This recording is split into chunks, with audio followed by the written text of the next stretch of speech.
नमस्कार विद्यार्थी मित्रांनो, आजच ठाणे DCCचा निकाल लागला आहे। तो पेपर मी पण दिला होता। माझं इंटरव्ह्यूसाठी सिलेक्शन झालं आहे। तर ज्यांचं पण झालं त्यांनी काय करायला पाहिजे किंवा कशा पद्धतीने प्रोसेस राहील किंवा किती पदं होती, काय होतं, या गोष्टी मी तुम्हाला थोडक्यात सांगतो। इंटरव्ह्यूसाठी ज्यांचं झालं त्यांचं अभिनंदन, पुढचा पण रिझल्ट येऊ याच्यासाठी शुभेच्छा।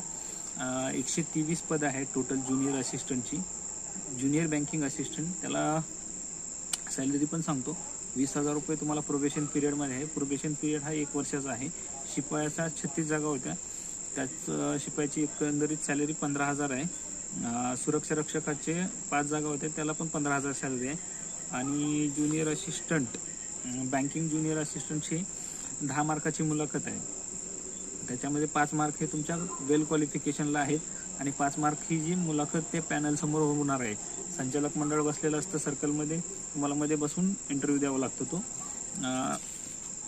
मागच्या वेळेस पण मी दिला होता, ह्यावेळेस पण देईन, शक्यतो मला वेळ भेटला तर मी देईन। भारांकन बँक धोरणानुसार आहे, म्हणजे मूल्यांकन जे आहे 5 मार्काचं जी मुलाखत होते त्यात बँकेचा पूर्णपणे बँकेच्या संचालक मंडळाच्या याच्यानुसार ते गुण दिले जातील।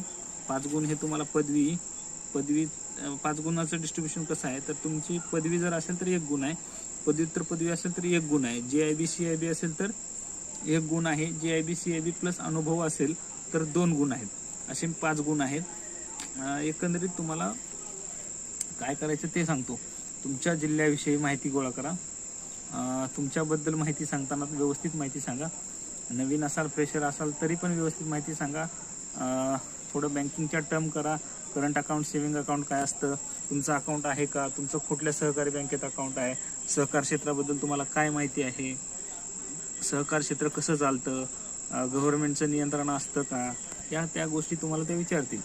याच्यामध्ये तुम्हाला थोड्या गोष्टी हे करायचे, कुणासमोर तरी इंटरव्ह्यू द्या, तुम्ही 1-2 इंटरव्ह्यू द्या कुणासमोर तरी, म्हणजे तुमचा कॉन्फिडन्स वाढेल।